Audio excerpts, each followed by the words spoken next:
Are you sure no one is watching you right now? Are your passwords really protecting your data? And are the people you're communicating with online who they say they are? The darknet is a place where the line between freedom and crime is erased, where anonymity brings not protection, but danger, and where one click can make you a target for criminals. Today, we'll tell you 3 shocking stories of how a virtual nightmare can turn into a terrifying reality. Real stories of people who were sure something like this would never happen to them. People who learned firsthand that in the dark web, anyone can become a victim. Are you ready to dive into the depths of the darknet? Then let's begin. Death Forum. This happened to a regular guy from Manchester. 27-year-old programmer Ryan was always very cautious online. The kind of person who double-checks their VPN before visiting a suspicious website and covers the webcam with tape. One day in the early 2010s, Ryan had an idea. What if he could use his professional knowledge not just for work, but also for entertainment? He decided to start a small forum on the darknet. He wasn't planning on spreading illegal substances, selling weapons, or getting involved with crime. Ryan just wanted to create a platform where people could freely exchange any information, without censorship, rules, or moderation. Ryan didn't have advanced tech or funds for offshore servers or bulletproof hosting, but he was determined to make it work. He spent days on specialized forums, reading hacker blogs and cybersecurity guides. Using just an old laptop and invaluable information, he managed to securely protect himself and his server. Unfortunately, not forever. At first, Ryan's plan worked perfectly, and he quickly attracted his first users. The community began to grow rapidly, and people actively donated to help fund the project. Within a few months, Ryan had enough money to buy a new computer exclusively for hosting. Ryan's darknet forum was making money and was a source of pride. Everything was going great until one evening when Ryan came home to find his server had crashed. He was genuinely scared, but reassured himself it was just a glitch. After digging through his computer, he found the problem was with the RAM. Ryan replaced it, rebooted the computer, and the site was back up. Nothing serious, just a regular failure, Ryan thought. He had no idea that this failure was the harbinger of a real nightmare. 5 more months passed. Ryan's darknet forum had been running for over a year without any problems. But one warm summer Friday, he sat down at his computer and saw a strange incoming message. Just a message, but with no subject or even sender's address. Feeling uneasy, Ryan opened it and there it was. His full name, address, passwords, bank details, personal messages, photos. Panicked, Ryan turned off his computer and disconnected the Wi-Fi. But it wasn't just his computer that had been hacked. A few minutes later, his phone buzzed. "I know everything about you," the message said, sent from an unknown number. While the creator of the darknet forum was trying to figure out what to do next, his phone rang. With a trembling hand, he picked up the phone and heard a cold, robotic voice. "Stay silent. Just listen. I need 2 bitcoins, or it'll be worse." Shocked, Ryan checked his cryptocurrency wallet and confirmed he had enough funds to pay the extortionist. He transferred the required amount, hoping this would end the ordeal, but that was just the beginning. Another call came. "Thanks for agreeing, but unfortunately, you're really liked by someone in my circle." The stranger ended the call, leaving Ryan terrified and confused. That night, Ryan couldn't sleep from the swarm of thoughts and overwhelming anxiety. But at 2:17 a.m., shortly after he finally fell asleep, someone knocked on his front door. Ryan jumped out of bed, grabbed a knife, and turned on all the lights in the house. Carefully peeking out the window, he saw a dark figure near the car. The stranger looked at the house, then got in the car and drove away. Scared out of his mind, Ryan decided to check the door, and on the doorstep, he found an envelope containing photos of himself. These weren't just pictures from his social media or computer archive. The photos showed Ryan sleeping in his own bed. Shocked, Ryan realized that he wasn't just being watched from the outside, the stalker was inside. Naturally, Ryan couldn't fall asleep again, and the next morning, he went to the police. He described the situation in detail, showing the photos and messages, hoping the detectives could track down the culprit and end this nightmare once and for all. But the police shrugged and said they couldn't help. In desperation, Ryan wiped all the data from his devices, packed his things, and left the city. He called Marcus, an old friend, and over a beer, told him everything he had been through. Marcus offered him to stay at his place, and Ryan was sure he would be safe now, but how wrong he was. A few days later, the mysterious stalker reached out again. There was a knock at the door early in the morning. Ryan and Marcus went outside and found another envelope on the doorstep. It contained more photos of Ryan sleeping, but now in Marcus's house. That's when Ryan really panicked. But Marcus wasn't about to give up and suggested they lure the stalker into a trap. After considering several ideas, the friends decided to wait for the stalker's next visit and lock him in Ryan's bedroom until the police arrived. They boarded up the window, set up several cameras, stuffed the bed with pillows, and then hid in the neighboring room to wait.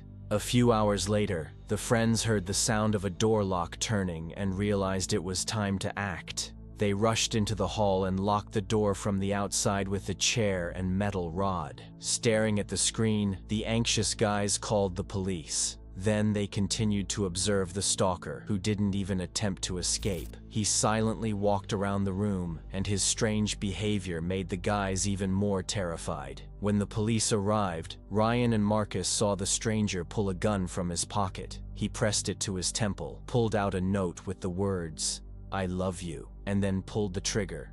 Could it be a woman? Ryan wondered. But at that moment, the police burst into the house. They entered the bedroom and called an ambulance while the guys were taken to the police station. Ryan spent several hours in an interrogation room, and then a detective entered.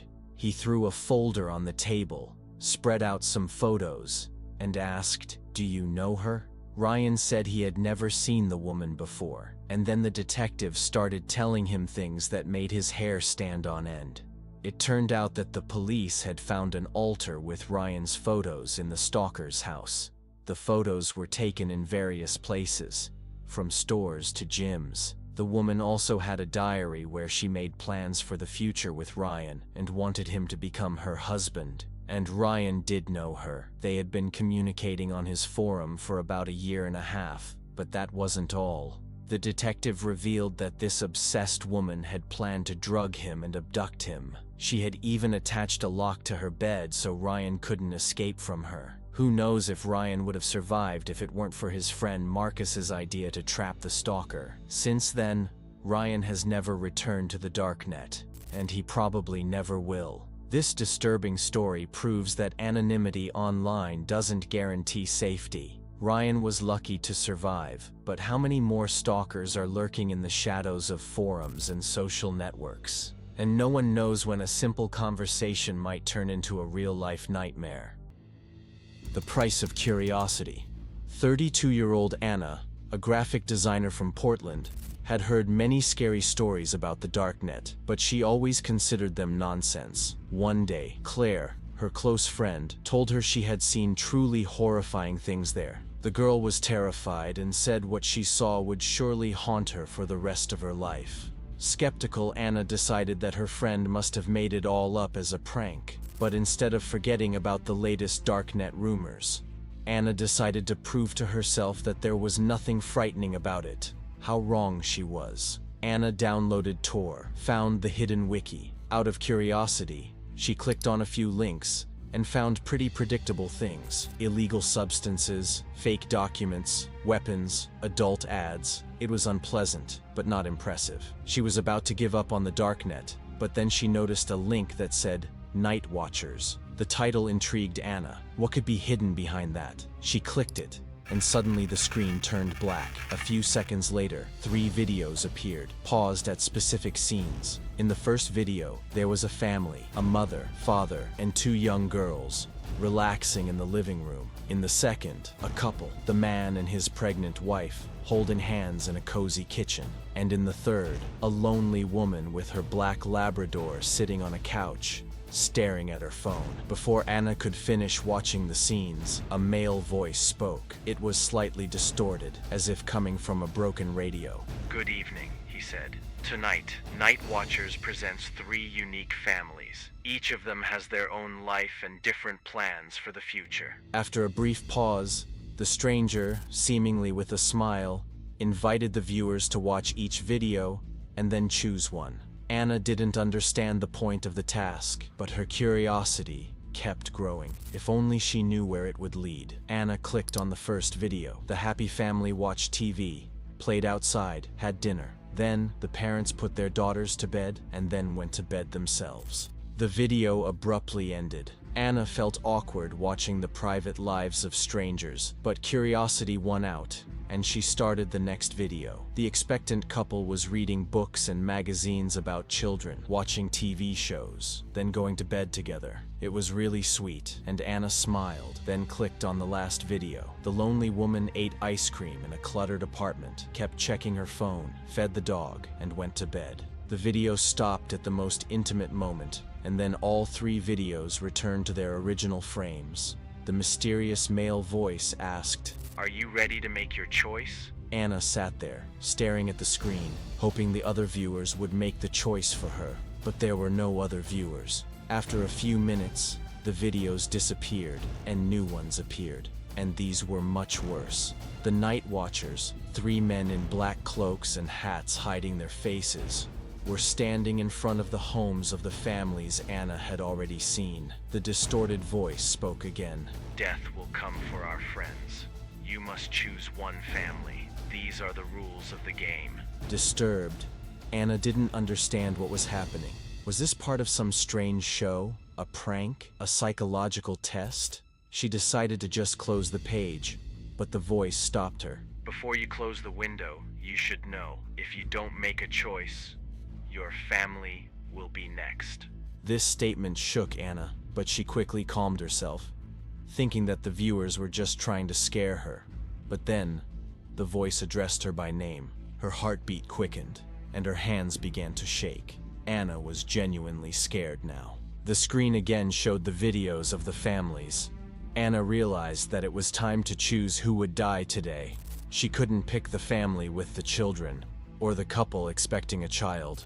The usually calm voice barked, "Choose!" Anna flinched and looked at the last woman with the dog. She had no husband, no children, and nothing to lose. Anna hated herself for her decision, but she clicked on the third video. The voice softened and became calm again. "Very good. Let it be so." The Night Watchers appeared again on the screen. Anna watched in horror as 2 of the Watchers approached the homes of the happy families. But the third Watcher, standing in front of the lonely woman's house, strangely turned and walked away. Anna was confused because she had chosen that woman. Soon the third video disappeared, and the remaining 2 took over the screen.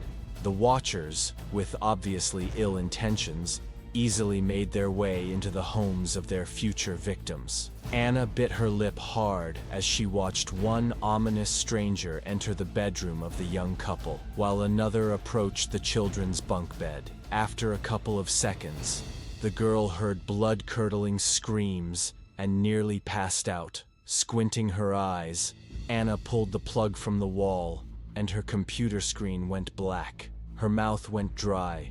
Her head was spinning, and her heart seemed ready to jump out of her chest. A couple of hours later, the girl, traumatized by the terrifying video from the darknet, turned her computer back on. There were no more videos on the Night Watchers website. Anna hoped that everything she had seen was just a setup, and that this nightmare was finally over. But a few days later, she checked her email and found a letter from the Watchers. The girl recoiled in fear from the screen, but eventually opened the email. She wanted to believe she had been pranked. Unfortunately, she was wrong. Jenna, thanks you for your choice, and we thank you for playing. Come back anytime. Beneath the short message was an attached photo of Jenna, walking her dog in the park, and still looking at her phone. Anna never visited the darknet again. She thought she was just spying on someone's life, but in reality, she had participated in someone's death. Ordinary curiosity can have terrifying consequences. So before exploring the dark corners of the web, ask yourself, do you really want to know what's hidden there? Captive of the lens. In 2013, 19-year-old Cassidy Wolf became the winner of the Miss California Teen Competition, and later, she earned the title of Miss Teen USA 2013. The world was at her feet. An up-and-coming model, she traveled frequently, appeared on TV, and literally shone during interviews. Her life seemed perfect, but no one suspected that a stranger on the other side of her laptop screen had begun to watch her. It started unnoticed, with a password change notification in Facebook. Soon, the same thing started happening with other social networks. At first, Cassidy didn't take it seriously, dismissing the oddities as a system glitch or error. But after a few months, Cassidy received an email that changed her life. Upon opening it, she found 2 attached photos that shocked her. In them, the girl was photographed naked, in her own bedroom. But these photos were just the tip of the iceberg. I threw my phone across the room and screamed, the model later said. It was unreal, like I was in a horror movie. Cassidy went back to the email. It was explicit, shocking, and ultimatum. The unknown sender demanded a private show over Skype. If she refused, he would post hundreds of her intimate photos online for the world to see. You wanted to be a model, but you'll become a porn star, the blackmailer threatened. Thus, Cassidy Wolf became a victim of sexual extortion, but the girl refused to play along. She immediately told her parents, and then the police and FBI. It took several months to uncover the identity of the criminal, and the truth about him shocked Cassidy. The hacker turned out to be 19-year-old Jared James Abrahams, a computer science student, a quiet, unremarkable guy, and an acquaintance of Cassidy. They attended parallel classes, but the girl could barely remember him. They had never spoken, but Abrahams was simply obsessed with her. He used a tool called Blackshades, a remote access Trojan. The malware cost $40 and could turn any computer's webcam into a silent spy.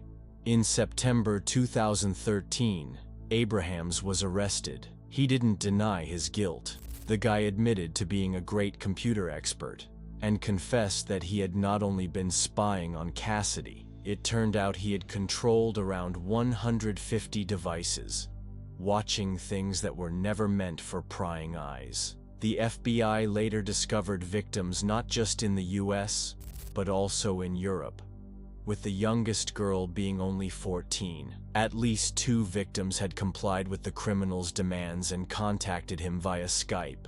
Abrahams pleaded guilty to 3 counts of extortion and 1 count of unauthorized access to personal computers. At trial, he claimed to suffer from autism and hoped that this would mitigate his punishment, and it actually turned out to be a light sentence. In March 2014, Abrahams was sentenced to just 18 months in federal prison. Despite the emotional trauma from the sexual extortion, Cassidy did not shut herself off. On the contrary, she began actively speaking about her experience. She spoke in schools, at various events, warning both children and adults about the dangers of the digital world. She reminded them that any webcam could be a potential window for a criminal to peer through without their knowledge, and a weak password could instantly expose all personal data. Since then, Cassidy has become much more cautious online. She started covering her camera with a sticker, regularly changing passwords, deleting cookies, and clearing browsing history. It took months for her to feel safe again, but even now, She sometimes experiences bouts of paranoia when opening her laptop and checking her email and social media. The girl admitted that she had mixed feelings toward Abrahams. "I'm angry because of the trauma he caused me, but at the same time, I pity him. He was just a guy from my school." But Cassidy Wolf's case with Jared James Abrahams wasn't the only one. During a global crackdown on blackshades, which allowed not only webcam access, but also the ability to track keystrokes, steal personal data, and block device functionality, about 100 people were arrested. The first was one of the virus creators, Alex Ucell, who, from 2010 to 2014, earned over $350,000 selling it on the darknet. According to intelligence agencies, more than 500,000 computers worldwide were compromised using this program. A victim of cyberstalking can be anyone, even someone who has never been interested in the dark web. Cassidy was able to fight back against the criminal and cope with the trauma. But how many girls right now are shaking with fear after receiving an email with photos no one should have seen? Check your camera before someone else does. 3 stories. 3 terrifying lessons. Ryan, who created a safe forum, nearly died at the hands of an obsessed stalker. Anna, who just wanted to look, ended up as an accomplice in a crime. Cassidy, whose life seemed perfect, discovered that privacy is just an illusion. Any action online, even harmless posts on Facebook, can ruin your real life. Always take care of your security. Cover your camera, regularly change your passwords, don't click on strange links, and don't share too much personal information on social media. Do you think it's possible to use the dark web safely, or is it always a lottery with unpredictable consequences? Share your thoughts in the comments, or maybe you have your own terrifying story related to the dark web. Be sure to write about it. If you liked the video, give it a thumbs up, subscribe to the channel, and click the bell. See you in the new videos.